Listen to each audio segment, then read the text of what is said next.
What's up, everybody? I hope everybody is doing well. So today I got a request from one of the patrons to basically give some information about how I, I guess, how I got into the music, my journey as a musician. What are some of the obstacles and some of the things that helped me grow? And I'll try to keep this kind of short because, of course, trying to tell your whole life story in about 10 minutes is going to be a little difficult. but but just to keep it brief, and this will just be part one. But to keep it brief, I started. I actually started playing guitar later than most. I didn't start playing guitar until my senior year in high school. Music was always around in my household and my family. My dad was a musician, singer-songwriter, and my sister played piano. And in sixth grade, I signed up for trumpet. I actually played trumpet just very briefly for between sixth and seventh grade.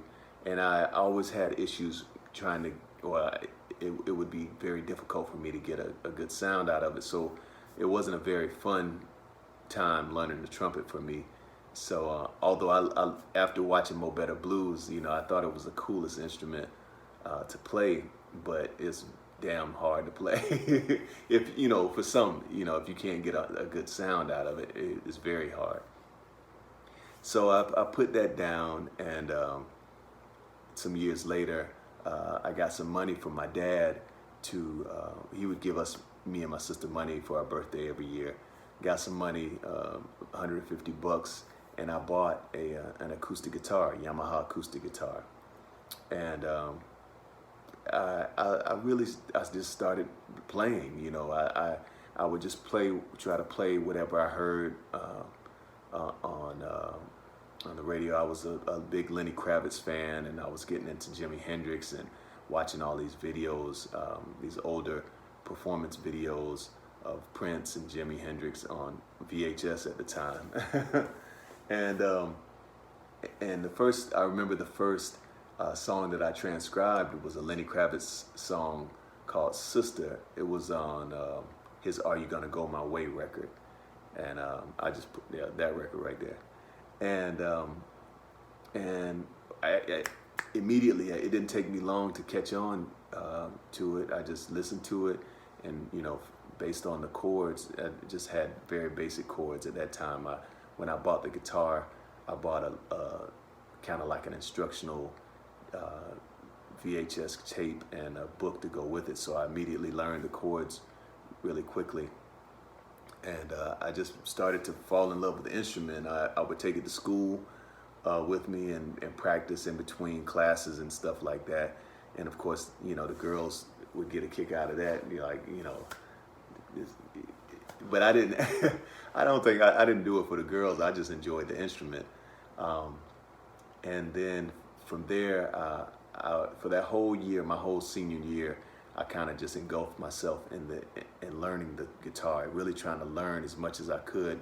I had a teacher. I went and actually purchased, I purchased some lessons from a neighborhood music school, and the teacher he was also kind of impressed at how fast I was, learning this stuff, and he put me on to this book, this one right here, this Modern Method for Guitar, which is an awesome book. I always encourage students to, if you're not hip to this book, to check it out, because it teaches you the mechanics of the instrument, and that's the biggest thing to get over. If you know the mechanics of the instrument, then you can play whatever you hear in your head.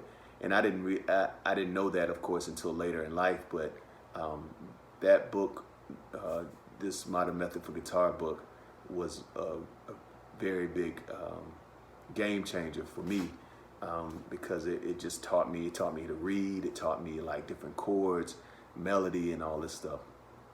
And then I was really wanting to learn Jimi Hendrix. My dad actually put me on the Hendrix. I didn't even know he listened to Hendrix until I was a sophomore or a junior in high school, and then I went in his car one day and saw a Jimi Hendrix tape, This is back when tapes were in people's cars. So I was like, what is this? You know, this is Jimi Hendrix. The Hendrix, well, I think it was like a greatest hits record or whatever. But of course, I was blown away by that too. And so fast forward, my senior year, toward the end of my senior year, the teacher that I had signed up lessons for at the neighborhood music school started pushing me into like jazz. He let me borrow his Miles Davis Kind of Blue record, and I was really like, you know, I grew up listening to hip hop music. I was, you know, the product of like 90s hip hop, so I really had never listened to instrumental music at all. You know, everything was either, you know, the stuff that my parents were listening to, like R&B music, R&B soul, or with, you know, some slight, like my dad liked soft rock or whatever, or hip hop, you know. So when I started listening to Kind of Blue, and particularly I had to learn all blues because that was one of my recital pieces for the neighborhood school that I had to play, and it took me a while. Like I have to admit, the way I kind of got into jazz more than anything was listening to more like the smooth jazz or contemporary jazz, and like the Crusaders and what else, like Bob James and stuff like that. Essentially stuff that was being kind of sampled by some of the hip hop artists too. And so after that, the next record that my teacher let me borrow was this record here, which was So Much Guitar by Wes Montgomery. And that was like the game changer. That really, like, it blew me away. And I would be practicing to what Wes was playing, just kind of playing scales, you know, along with him, because of course I had no idea or no concept of harmony, jazz harmony by then. You know, I was just kind of just listening to the melodies that he was playing and trying to figure out, well, how is he coming up with these melodies? So fast forward past that, since it was my senior year, I was getting ready to go to college, and I was trying to decide really what I wanted to do, not just in college, but in life. You know, my dad definitely, he was a musician early in his life, and it didn't work out for him, so he very much kind of shunned me away from music as a profession. Like he wasn't very encouraging in that regard, because he knew what could potentially happen. You know, many musicians, sad enough to say, don't make it, and in order to really make it according to what is making it. And then we'll get to that too, because a lot of people think that if you're not on stage in front of 100,000 people, that you haven't made it as a musician, which is not necessarily the case. You know, as long as you can provide a living for yourself and your family, then you've made it. But I digress. But he didn't encourage me at all to do music, and it was kind of in retrospect, it's unfortunate. Like, as a father myself, I encourage my kids to, you know, to do whatever they are passionate about, because you're only going to be as good as where your passion is. And nobody taught me that. I had to learn that on my own also. You know, I ended up getting a business degree. I minored in music. I studied, got accepted to Georgia State University, Georgia State University's music program. Just a year of playing guitar and busting my ass, and I went in and auditioned for the Georgia State School of Music and got accepted. And then after maybe a year and a half, me and my dad really kind of were at each other, at odds with each other in regards to what am I going to do. He would always tell me, okay, what are you going to do? You know, what are you going to do with a music degree? You don't need a degree to play music. And he was right in a sense. You don't need a degree to play music. But there are some things that if you go to a great prestigious music school, you can acquire a lot of knowledge. You can acquire a lot of skill just being around people who are better than you or who can push you. So that, in retrospect, that's the best thing. The experience is always the best teacher. And if you got amazing musicians, like, you know, if you go to New York or places where there are an influx of really great musicians, it's gonna make you a better player. It's gonna make you a better musician regardless. So I kind of, I try not to have any regrets, but regardless of me and my father's differences, I decided to continue to pursue music, but also try to satisfy him by getting a business degree. I got a degree in business management, my bachelor's degree, and a minor in music for my undergrad. And so after I graduated, I did, played in combos, jazz combos at Georgia State, and played in the big band and all of that. And it was a great experience. I met a lot of great musicians in the city at that time. And of course, this was in the late 90s, early 2000. And Russell Malone, he was actually touring with Diana Krall when I was like a freshman in college, and I had a chance to meet him at one of the jazz clubs, which was mind blowing. There were just a lot of great musicians. Eddie Davis, trumpet player, was in Atlanta. Atlanta in the late 90s, post Olympics, Atlanta, and even still, Atlanta's a great city for music, but particularly I would say for jazz, it was happening around the late 90s. Had a lot of great jazz clubs where you could hear some great music, and a lot of musicians coming, national musicians coming through the city. So that even pushed me even more to want to pursue jazz as like a career, or just pursue music, but particularly have an affinity for jazz music. Just meeting these musicians, I met Cedar Walton and had a chance to talk to him, and saw Donald Harrison, and just like all these different great musicians, and of course Russell Gunn, who I do a lot of work with. He actually lives here too, but I met him years ago back then as well. So fast forward even further, in 2006, so I graduated from Georgia State. 2006, I was working for Bank of America, fresh out of college as a business analyst, and hated it. I appreciated the opportunity to have a job, because it's very difficult for college students to get jobs coming out, fresh out of college. But I would be in my car practicing in my lunch break, and then found myself, going over my lunch break, not realizing that I had just,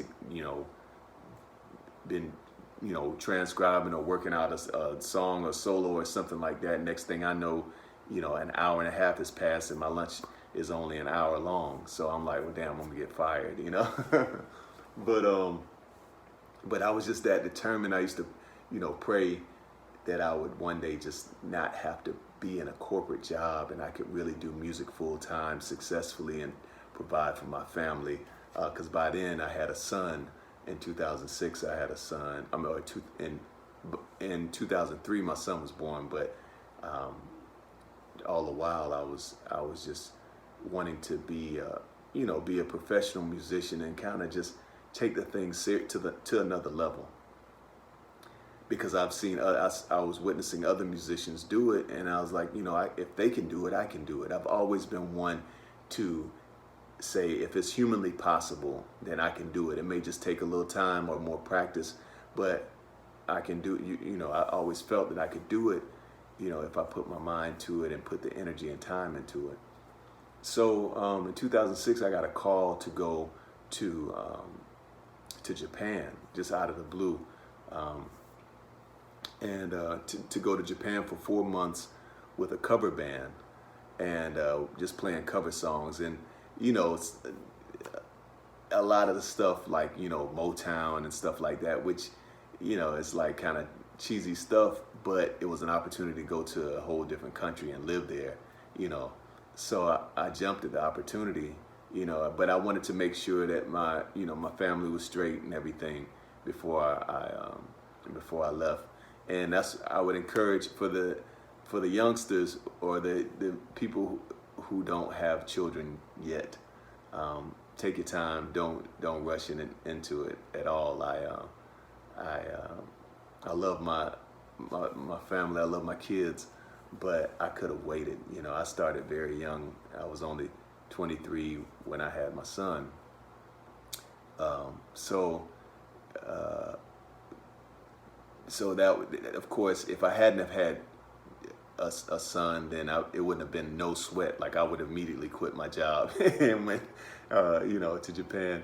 But needless to say, I ended up going anyway. I was able to get a leave of absence from my employer to go to Japan, and that was really that was an awesome experience. We played 6 nights a week at a club over there, and I just I had a chance to meet other musicians coming in to Japan for tours and stuff, and that was a whole entirely different sector within the music, like the whole touring sector, where there was R&B or pop and all this stuff. Like, they would just come and hang out at the club that I was playing at, and we'd just be talking. I actually met Philip Wu, who used to play with Maze, this group called Frankie Beverly and Maze. I met him in Japan, and just talking to a lot of different musicians. Sam Sims, who used to play for Janet Jackson, I met him over there in Japan, and I just was kind of picking their brain as to how can I make this a full-time venture? Like, how can I become a professional musician? I knew that the stint in Japan was going to end after 4 months, and then I would likely have to go back to my corporate job. But I was trying to find a way to get out of that so that I could move on with my music career. And they had some great advice, but for the most part, it was just, keep working hard, try to meet the right people, networking, just the kind of basic, I guess, rules of thumb. So after the stint in Japan was over, when I got back to America, and I went back to the bank, I knew then, I was like, man, this is not what you're supposed to be doing, because it's just the energy, the feeling that I had. Even though I was playing corporate band or cover band material, it was just so much more fulfilling than working a 9 to 5. I literally felt like the guy in the Matrix movie, Keanu Reeves, sitting in front of the desk staring at the screen of the computer like, this sucks. And I just stepped out on faith. So I worked, when I got back, worked for 2007, and my daughter was born in 2007, and of course that was a whole another thing. I was like, well, at least I got the job. But I always felt this pull, like, this is not where you're supposed to be. You need to, you need to just step out on faith and go for it. So in 2008, I got a call from a great trumpeter friend of mine. Actually, we were at Georgia State together. His name is Lee Hogans, and he toured with Prince, and he toured with Marcus Miller, a lot of great musicians. And he gave me a call to come up to New Jersey to do a movie, Cadillac Records, with Beyonce and Adrian Brody, and they were looking for musicians. They needed a guitar player. So he called me, hey man, they're not gonna pay for your flight, but if you wanna, be in this movie, come on up to New Jersey, and you can be in the movie. So that happened. And then not too much long after, when I got back from there, I got a call from Music Soul Child's personal assistant, who happens to be Donny Hathaway's daughter, Donita Hathaway. And she said, hey, Music has just moved from Philly to Atlanta. You know, he's trying to put an Atlanta band together. Can you come in? Can you do a video audition? Sure. I was like, what do I have to lose, right? But so I sent in the audition tape. It was 3 songs. I think I'll take you there. I think Buddy. I forget the 3 songs that I had to submit, but I got the gig. So like maybe a week later, I got a flight to Philly. They flew me up to Philly because they were about to go on tour, and the other band had just been let go. And literally, we flew up to Philly. This was in July, like the first week in July, first or second week in July. We did 2 rehearsals, and then we were on a flight to South Africa, just that fast. And I had to let my employer know, hey, you know, I need another leave of absence, because now I'm going on tour with Music Soul Child, and they had like about a 3-month tour set up from July, or it was like July, August, all the way to the end of the year. And luckily at the time, they were reluctant. Bank of America was reluctant, but they gave me they gave me another leave of absence, and I did that. And I, you know, there was, of course, there's always a constant struggle, because you know, you hear it's just a struggle of hearing, well, man, you know, musicians, it's a rough life for musicians, and just hearing all the negative conversation regarding being a full-time musician and how hard it can be, and blah blah blah blah blah. So it's almost like I always wanted to find a way to try to have a safety net, instead of, sometimes you just have to jump without the safety net, and just have faith that when you jump, you're gonna fly, you know. And I hate to sound so, like, you know, cliche-ish, but it is what it is. Like, if you don't, you know, if you don't step out on faith, then you definitely will fail. But then if you're always fearful, then you'll fail yourself, you know. So I went out, you know, we went to South Africa. The tour was great. My first time in Johannesburg, first time in Durban, South Africa, and then we went to the West Coast, did San Francisco, Sacramento, like just did the whole West Coast thing. And then at the end of 2008, he decided to get Music decided to get an all-girls band. So that was the end of that. And I was back at the bank again. Like, damn, it's so funny, man. Like, it's just, you know, amazing that I kept going back to my safety net instead of just moving forward. And in that going back to the safety net, I was just prolonging the time, the inevitable, just prolonging the inevitable instead of just going for what I knew was gonna be my future, you know, like my destiny, like Star would choose your destiny, you know. So then, I guess it was the end of 2009, after the all-girls band, I guess, became defunct. Music called back. He called me back to come back, as well as some other musicians, new drummer, new bass player,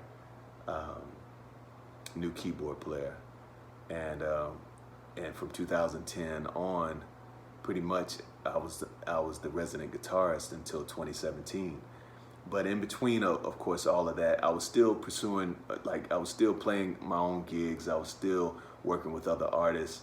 I was still, you know, just doing it. But in 2010, when the next tour started, once again, I went to the employer to try to get a leave of absence, and they were like, no, denied. Like, we can't give you another leave of absence, which was it was a blessing in disguise for me, because it was God telling me, like, you need to do what I've been trying to get you to do since 2008 or 2006 actually. You need to just step out on faith and go for it, you know. So after 2010, I was released from Bank of America, and that's when I became a full-time musician. And in between, you know, since then, I've toured all over the world. Had got nominated for a Grammy with some work that I did with music in 2017. Recorded on different projects. Got a chance to work with Monica. We went to Vietnam. I went to Vietnam with Monica, the singer Monica, in 2012, I think it was.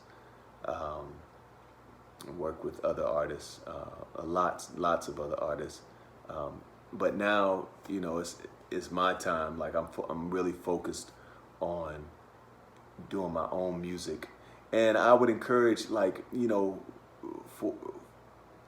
first of all, I would encourage you, if you feel that tug, you know, you should definitely answer the call. Like, you know, if you feel like you can do it, you know, being a professional musician is not always the easiest, but people get laid off, you know, of their jobs all the time. Then you got to start over. But at least with this, you know, you put in what you get out what you put into this. You know, I know that right now, particularly, it's very hard for musicians with all the COVID and entertainers, period. It's like everybody is at ground zero or whatever when it comes to like making a living, everything, because, you know, everything is closed, especially, you know, big arenas or whatever. But it's still, for me, it's still more rewarding than working a desk job. Like that's to me like prison for the creative mind. So I would encourage you, like, if it's something that you've been struggling with for a while, you know, just always step out on faith, pray about it, and, you know, just step out on faith. Make sure that you hear from God. You know, I'm very much a faith-based person, and God has never failed me. And if you really trust in what you're hearing and really just have a conversation with God, he won't let you down. I know I've let him down, but he never let me down. So I just, that's pretty much my journey in a nutshell. I've had a lot of different, I've encountered, you know, a lot of different experiences, met a lot of different people, musicians along the way that have imparted some wisdom and some that have not imparted wisdom. But you always need the contrast. I always encourage you to talk and have as many experiences as possible, because that helps you know the real from the not real, you know. And you need to know that, because there's a lot of people who love to blow smoke, but when it comes time to actually show and prove, that's when you really know if this person is about what they say they are about. And that goes for anything, you know. But yeah, that's my story. Not, you know, no frills, no thrills, but I just enjoy playing music, and I've enjoyed it since I was a kid. And it's like the calling was always there. It's always been me. I've been the biggest, I guess, the biggest prohibitor in getting to my destination where I'm at now. But I love talking to people and encouraging them, you know, and I just want to make sure in this Patreon, you know, of course it helps to have patrons, you know, because that like kind of allows me to make a living too. But at the very essence of it, I just want everybody to grow. Like I want all you all patrons to grow, and just, you know, I want to make sure that I'm providing you all with as much information as I can, and just being there, you know, because I didn't really have, although I had a few teachers even in college, you know, I had a few a few instructors that really didn't teach me as much as I needed to be taught. Particularly in college, I didn't have great mentorship. And looking back, I didn't have a great mentorship or teachers in college. So I had to get pretty much everything on my own. And I'm trying to, I guess, give you all more expediency when it comes to getting to the goal that you're trying to accomplish with this Patreon. At least that's my goal. So I really need more feedback. I encourage feedback from you all. Whatever you need from me to help you grow, I encourage you to message me and let me know, so that so that I can do my job in getting that information to you all. So that turned out to be 30 minutes long or so, but I hope that is encouraging and kind of gives you an insight on who I am, who Rod Harris Jr. is, or how I came to where I am today. And I'm gonna just keep pushing. I encourage you all to keep pushing also. And just, if you need any advice or you have any other questions or requests when it comes to how to get from A to Z, I can give you a little bit of my roadmap, and hopefully that'll help. So I hope everybody stays safe and healthy, and I'll see you soon.